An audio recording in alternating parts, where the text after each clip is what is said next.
నమస్తే, welcome to BCN news. నేను విజయలక్ష్మి. ముందుగా ముఖ్యాంశాలు. ఇరిగేషన్ పై మాట్లాడే అర్హత జగన్ కు లేదు. పోలవరం ప్రాజెక్టు ఆలస్యానికి జగన్ కూడా కారణమన్న మంత్రి నిమ్మల. జీఎస్డీపీపై చంద్రబాబువి పచ్చి అబద్దాలు. వైసీపీ హయాంలోని ఆర్థిక ప్రగతిపై వాస్తవాన్ని దాచిపెట్టే ప్రయత్నం చేస్తున్నారంటూ మాజీ మంత్రి కాకాని ఆక్షేపణ.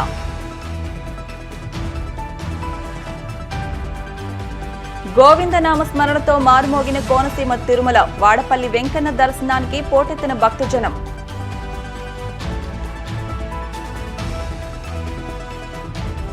తిరుమల శ్రీవారిని దర్శించుకున్న పలువురు సినీ ప్రముఖులు. ఆలయ మర్యాదలతో స్వాగతం పలికిన అధికారులు.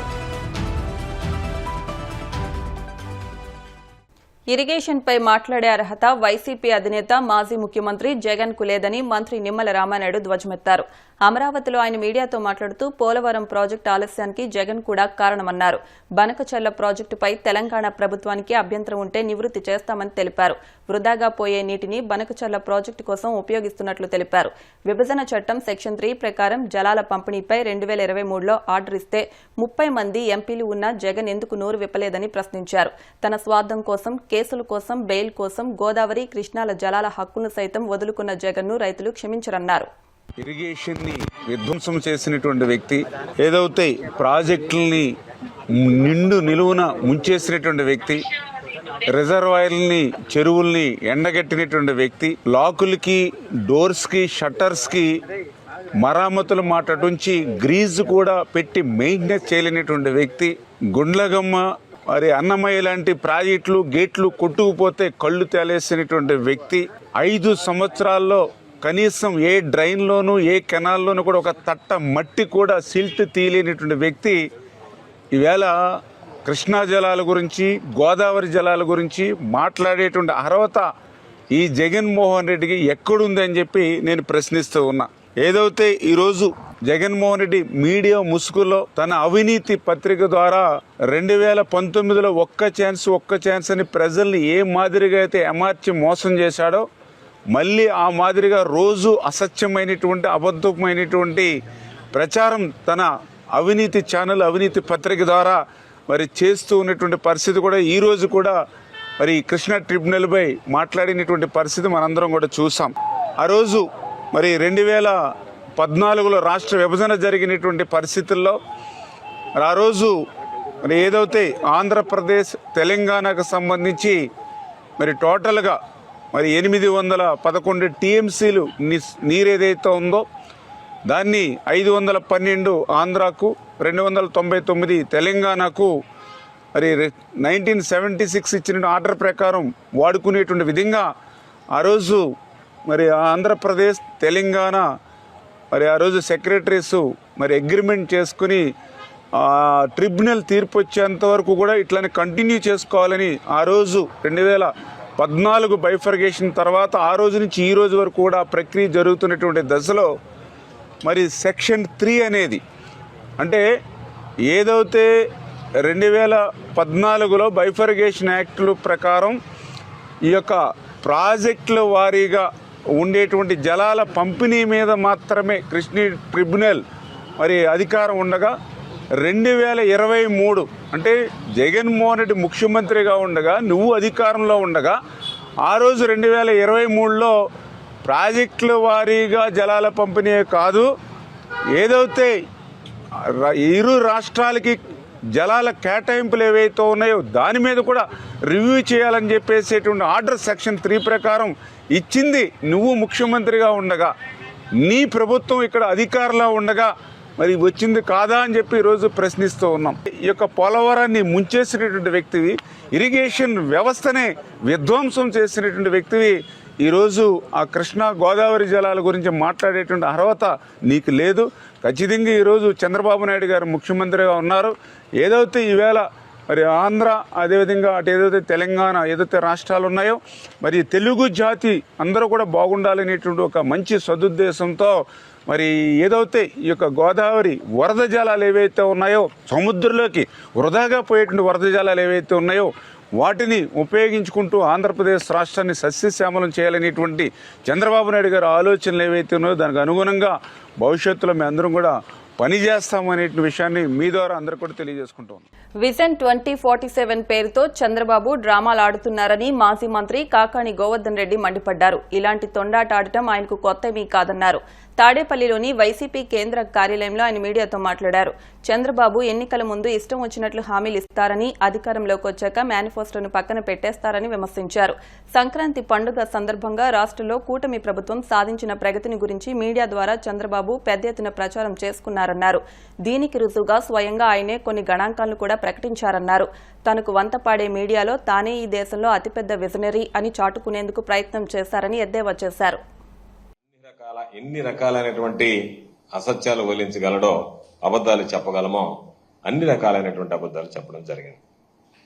చంద్రబాబు నాయుడికి ఈ తొండాట ఆడడం అనేటువంటిది కొత్త ఏమీ కాదు. ఇది సాధారణమైనటువంటి విషయం. చంద్రబాబు నాయుడు ఎన్నికలకు ముందు రకరకాలైనటువంటి హామీలు ఇస్తాడు, రంగురంగుల మేనిఫెస్టోలు సృష్టిస్తాడు. వాటిని తీసుకెళ్లి జనంలో ఏ విధంగా ఓట్లు దండుకోవాలనేటువంటి దాని మీద దృష్టి పెట్టి ఓట్లు దండుకుంటాడు. అధికారంలోకి వచ్చిన తర్వాత ప్రజలకి ఏదో ఒక విధంగా మాయమాటలు చెప్పి మభ్యపెట్టి మొండి చేయి చూపించడం అనేటువంటిది చంద్రబాబు నాయుడికి వెనతో పెట్టినటువంటి విద్య. అందుకనే ఈరోజు మరలా తనంత గొప్పవాడు, తనంత మేధావి, ఈ దేశంలో నేడు అనేని డప్పాలు కొట్టుకునేటువంటి కార్యక్రమానికి ఈ సంవత్సరంలో మరలా సంక్రాంతి పండుగ వెళ్లిన మాయన్నే ఆయన శ్రీకారం చుట్టాడు. ఈరోజు ఆయనకున్నటువంటి ఒకే ఒక నమ్మకం ఏంటంటే, ఏమి చేసినా ఏమి చేయకపోయినా పర్వాలేదు, చేసిన దాన్ని చేయని దాన్ని కలిపి ఏదో బ్రహ్మాండంగా చేశామని చెప్పుకొని బాగా ఊదుకొని ఏదో తన సొంత మీడియాలో దానికి సంబంధించినటువంటిది విస్తృతంగా ప్రచారం చేసుకుంటే సరిపోతుంది అని చెప్పింది. నిన్న కూడా అనేక రకాలైనటువంటి గణాంకాలు తీశాడు, లెక్కలు వివరించాడు. వాటన్నిటిని వక్రీకరించడం, తారుమారు చేయడం, ఉన్నది లేనట్టుగా లేనిది లేనట్టుగా కొన్ని నంబర్లను కత్తిరించడం, రకరకాలైనటువంటి విన్యాసాలు చేసి దానిలో కూడా ఒక పక్క వైఎస్ఆర్ కాంగ్రెస్ పార్టీ హయాంలో దారి తప్పినటువంటి ఆర్థిక వ్యవస్థని నేను గాడిలో పెడుతున్నాను అని చెప్పి పదే పదే చెప్పడం జరిగింది. దాదాపుగా నాకు అనిపించింది నిన్న ఆయన మీడియా సమావేశం చూసిన తర్వాత చంద్రబాబు నాయుడు 5 సంవత్సరాలకు సరిపడా అబద్దాలు నిన్న ఒక్కరోజే చెప్పేశాడు. వాస్తవాలను వక్రీకరించడం, దాచిపెట్టడం, ఊహాజనితంగా ఏదో లెక్కలు లేనటువంటి రీతిలో ప్రజలను తప్పుదోవ పట్టించడానికి రకరకాలైనటువంటి వల్లి వేయడం జరిగింది. వాటికి సంబంధించి ప్రధానంగా ఏంటి అంటే, చంద్రబాబు నాయుడు గారు నిన్న 2024-2025 ఆర్థిక సంవత్సరానికి సంబంధించి జిఎస్డిపి వృద్ధికి సంబంధించి అడ్వాన్స్ ఎస్టిమేట్స్ గణాంకాలని చంద్రబాబు నాయుడు గారే స్వయంగా వివరించాడు. ఆయన దాంట్లో పూర్తిగా తన మార్కు తెలివితేటలు ఏమేమి ఉన్నాయో అన్ని ప్రయోగించాడు. జగన్మోహన్ రెడ్డి గారి హయాంలో కోవిడ్ సంక్షోభాన్ని గురించి కానీ, రాష్ట్రంలో జరిగినటువంటి వృద్ధి రేటు కానీ, ఈ వృద్ధి రేటు దేశ వృద్ధి రేటులో ఏ విధంగా భాగస్వామ్యమైందనేటువంటి విధానాన్ని చెప్పడంలో కానీ ఆయనకి మనసు రాలేదా, లేకపోతే ఉద్దేశపూర్వకంగానే దానిని నేను బాగా చేశాను జగన్మోహన్ రెడ్డి గారి కన్నా అని అనిపించుకోవాలి, నాకన్నా జగన్మోహన్ రెడ్డి గారు బాగా చేశాడని ఉంది కాబట్టి దానిని ఏదో ఒక విధంగా మాయమాటలతో మభ్యపెట్టి దానికి మసిపూసి మారేడికాయ చేసి ప్రజలను మోసం చేయాలి దీంట్లో కూడా అని చెప్పి నిన్న దాకా మాటల గారెడిలో ఉన్నటువంటి చంద్రబాబు అంకెల గారెడికి కూడా నిన్న శ్రీకారం చుట్టడం జరిగింది. కోనసీమ తిరుమలగా వర్ధిల్లుతున్న వాడపల్లి శ్రీ వెంకటేశ్వర స్వామి ఆలయం భక్తులతో కిటకిటలాడుతోంది. శనివారం స్వామికి ప్రీతికరమైన రోజు సందర్భంగా ఆలయంలో ప్రత్యేక పూజలు నిర్వహించారు. స్వామివారి దర్శనానికి వచ్చిన భక్తులకు ఎలాంటి ఇబ్బందులు తలెత్తకుండా ప్రత్యేక ఏర్పాట్లు చేసినట్టు ఆలయ అధికారులు తెలిపారు. భక్తులు అధిక సంఖ్యలో హాజరై స్వామిని దర్శించుకుని మొక్కులు చెల్లించుకున్నారు.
కూటమి ప్రభుత్వం అధికారంలోకి వచ్చిన 7 నెలల్లో కాకినాడ రూరల్ నియోజకవర్గాన్ని పెద్ద ఎత్తున అభివృద్ధి చేస్తున్నట్లు ఎమ్మెల్యే పంతం నానాజీ తెలిపారు.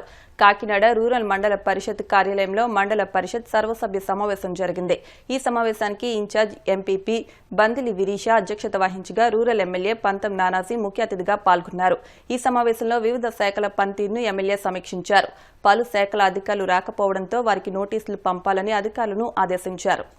మంచినీళ్ళకి పెట్టడం ఏంటి, మంచినీళ్ళకి ఇవ్వడం ఏంటి, మా వాటాలు మాకు రాకపోవడం ఏంటి, మంచినీళ్ళకి రాకపోవడం ఏంటి, మీరు అన్ని మంచినీళ్ళకి పెట్టేస్తే మా పరిస్థితి ఏంటి అనేటటువంటి ఆలోచనతో చాలామంది గౌరవ సభ్యులు ఇలా వాకౌట్ చేయడం జరిగింది.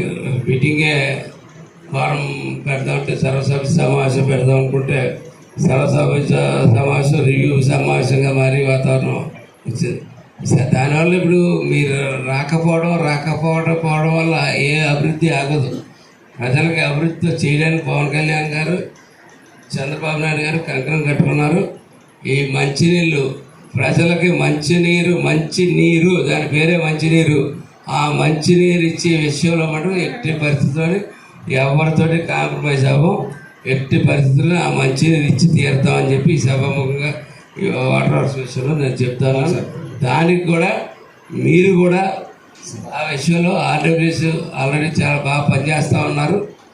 అట్లాగే దీని మీద ప్రత్యేకమైన దృష్టి మీ డిపార్ట్మెంట్ పెట్టి మార్చి నాటికి 4 ఎండి టైము, నీళ్ళు ఎక్కడికెక్కడ ఇబ్బంది వచ్చి టైము, ఎండలు వచ్చే టైం మార్చి నెలాఖరు నాటికి మనం ఈ విషయం ఏదైతే మనం టోటల్ 2 మండలాల్లో మంచినీరు ఇద్దాం అనుకుంటున్నామో ఆ 2 మండలాల్లో మంచినీరు ఇచ్చేదాకా మీకు ఒక హెల్ప్ మాకు కావాలని చెప్పి కోరుతాం. ఏ ఊరు వెళ్ళినా ఎక్కడికి వెళ్ళినా కరెంటు పోల్ ఆ కరెంటు పోల్ సమస్యని ఒక 2 నెలల్లో టోటల్గా ఆ సమస్యని పూర్తిగా ఏ రకంగా నిధులు తీసుకొచ్చి ఆ సమస్యని కరెంటు పోల్ని లో వోల్టేజ్ని అంటే అన్నింటినీ కూడా అరికెడతామని చెప్పి చెప్తా ఉన్నాం. కొత్త పెన్షన్లకి కొత్త కార్డులకి త్వరలో ఓపెన్ చేయబోతా ఉన్నారు చంద్రబాబు నాయుడు గారు, పవన్ కళ్యాణ్ గారు. మొన్నే నాదెళ్ల మనోహర్ గారు చెప్పారు స్టార్ట్ చేద్దాం, మొత్తం అన్నీ కూడా పాత ఫేకీ ఏమన్నా ఉంటే ఫేకీ తీసుకోవడం కొత్తగా. ఎందుకంటే కుటుంబాలు పెళ్ళిళ్ళు అయిపోయి ఎప్పుడో 25 సంవత్సరాల క్రితం ఇచ్చిన కార్డులు అందులో కలిసి ఉంటాయి. కాపురాలు చూస్తే విడిగా ఉంటారు. వాళ్ళకి వీడికి ఒకటే రేషన్ కార్డు. నా ఉద్దేశంలో అయితే అలా బియ్యం ఎవరు తీసుకోవట్లేదు. వీళ్ళందరూ ఆరోగ్యశ్రీ గురించే ఈ కార్డు తీసుకున్నారు. వైట్ కార్డు చాలా మంది ఎక్కువైపోయి దాని గురించి. అది ఇటువంటి కొన్ని సమస్యలు ఉన్నాయి. అవన్నీ కూడా చేసి ఖచ్చితంగా కొత్తగా రేషన్ కార్డులు ఇవ్వడం కానీ, అలాగే కాకినాడ జనరల్ హాస్పిటల్లో ఎలక్షన్లో చెప్పిన మేరకు ఒక కమిటీ ఏర్పాటు చేసాం. ఎవరైనా ఎప్పుడైనా సరే అర్ధరాత్రి ఫోన్ చేసినా సరే నాకన్నా ఫోన్ చేయొచ్చు. ఆ కమిటీ నెంబర్లు ఇస్తాం, కమిటీ కన్నా ఫోన్ చేయొచ్చు. ఇప్పుడు కాసేపు ప్రకటనలు.